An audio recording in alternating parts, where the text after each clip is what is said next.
For a huge chunk of my life, I have been hearing from conservatives about how they are just terrified of the government.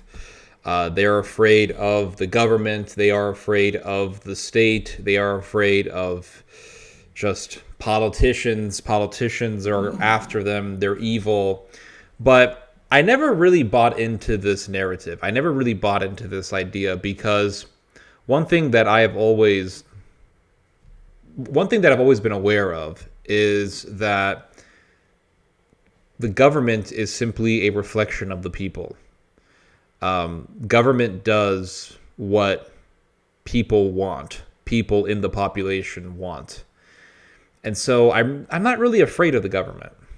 I'm afraid of people. And if the government ever turned against me, or if the government ever wanted to put people in camps, it'll be because enough people in the population would want certain people, to be put in camps. That's basically the bottom line. If you look at the most horrendous tyrannies in history, they were due to some sort of revolution. With the Soviet Union, the Soviet Union was the result of a revolution. It was the result of the Bolshevik Revolution. It was the revolt of the masses. It was the revolt of the peasant. The peasantry rose up.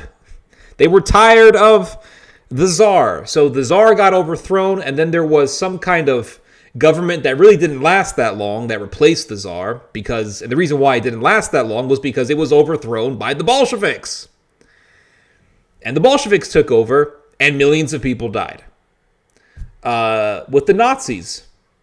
The Nazis started out as the SA, and these people were basically just henchmen for Adolf Hitler, and they wanted to start a revolution. And they tried to do a revolution, and it failed, but eventually that rebellious movement of the National Socialists took over because they got enough popularity. So it really all comes down to the people. It's not the government. The government is just the product of el gente. And with this, I'm reminded of two sayings from my favorite philosopher, Joseph de Maistre, or Maistre. I'm not sure how you pronounce his last name.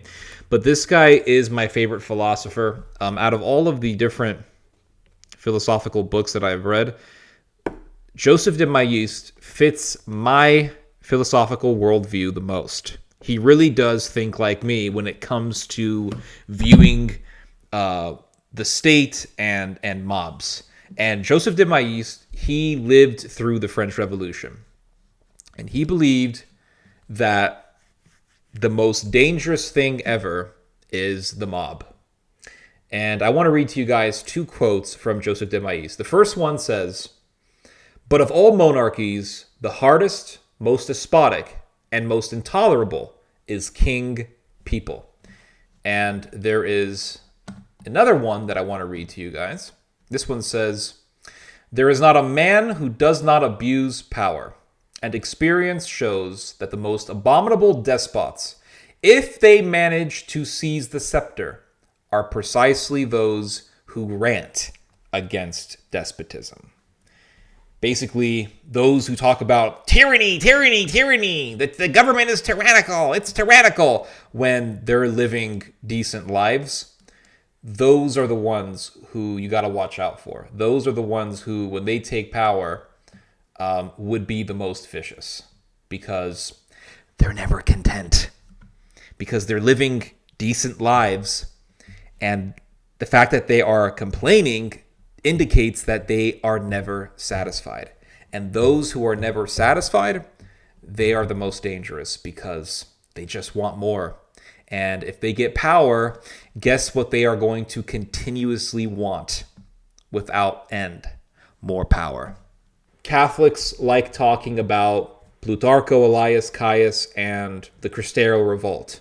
And for those of you who don't know, Plutarcho Elias Caius was a tyrant in Mexico. He was the president of Mexico, and he killed Catholics. He wanted to uproot the Catholic Church from Mexican society.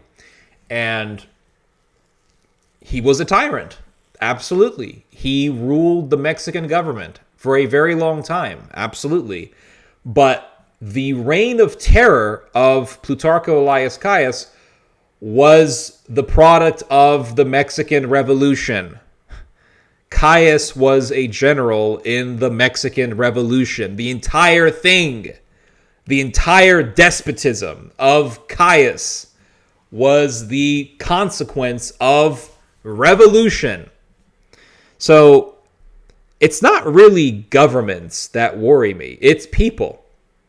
People can commence mob rule. People can pillage people's neighborhoods and enter your house and rape your wife and force you to watch them as they murder their children before they slice your throat or cut your head off or burn you alive. When you read about the Volyn massacre or the Volhynia massacre during the Second World War, Ukrainian nationalists who were peasants rose up with pitchforks and axes and firearms and decided to murder their own neighbors simply because their neighbors were Polish.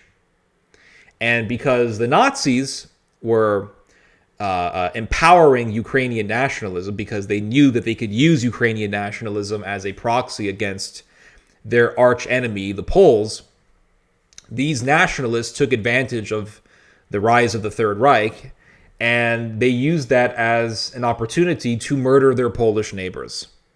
And they raped, and they mutilated, and they butchered thousands upon thousands of Polish people.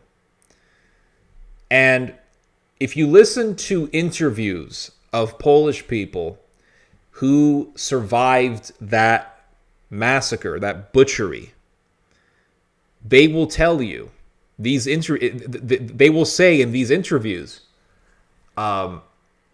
these were our neighbors.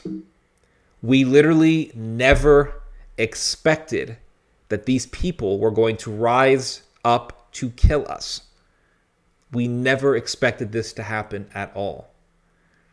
It's almost like it happened overnight. You can hear similar testimonies from Jews who were living in Iraq or Iraq when the Iraqis rose up to kill the Jews, the Iraqi Jews. The Muslims in Iraq rose up to slaughter the Iraqi Jews. You can read up on this. There was a massacre of the Jews within the first half of the 20th century in Iraq by Muslims. And I have heard testimonies from Jews who lived in Iraq at that time, and they say in these testimonies, these Iraqis who murdered us were our neighbors. They were people that we knew. They were people that we played soccer with. They were people whose kids played with our kids. We did not expect this to happen at all, but it happened. Your neighbors, if they hate you, and if they get a chance to turn on you, they will. It's like the hills have frickin' eyes. And no, I'm not talking about the movie. I'm just using that saying as an allegory because it really is an accurate. It's an accurate allegory. It's an accurate figure of speech. It's like the hills literally have eyes. Your neighbors are watching you. And I'm not saying that you should be paranoid about your neighbors, but what I am saying is that I think we should be more fearful or more concerned about mobs than about the state. Because when you look into history and you look at all these big tyrannies in history, they were built upon the backs of mobs. The French Revolutionary government, the Bolshevik government, the tyranny of Caius. If you look at all these different tyrannies, they were built on the backs of mobs. So I don't really fear the government. I fear my neighbor.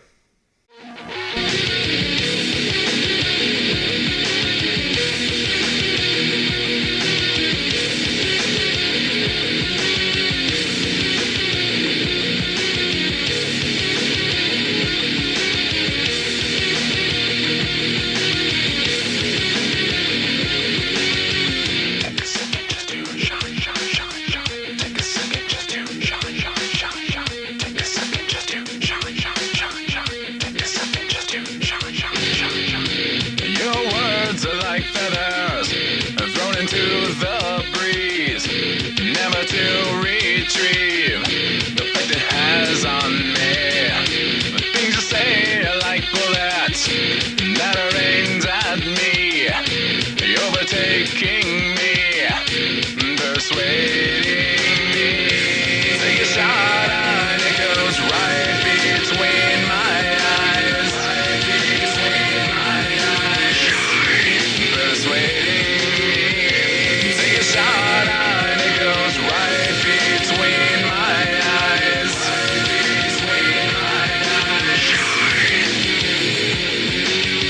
take a second just to shot, shot, shot, shot. Take a second just to shot, shot, shot, shot. Take a second just to shot, shot, shot, shot.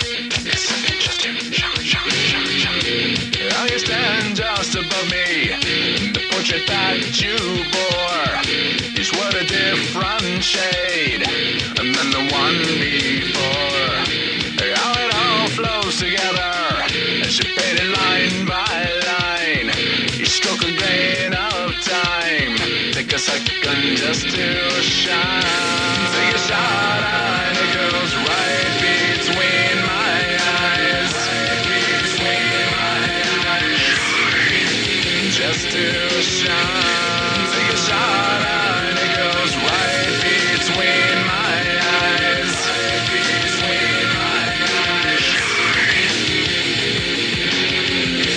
Take a shot and it goes right between my eyes.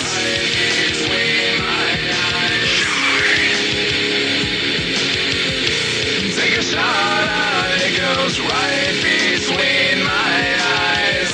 Between my eyes.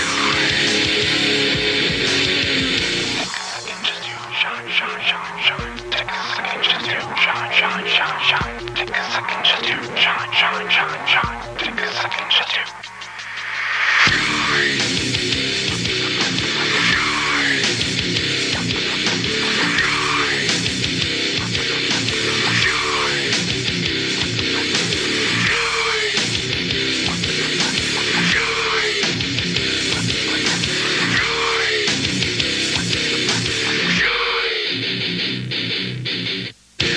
Take a shot and it goes right between my eyes. Just to shine. Take a shot and it goes right between my eyes. Just to shine.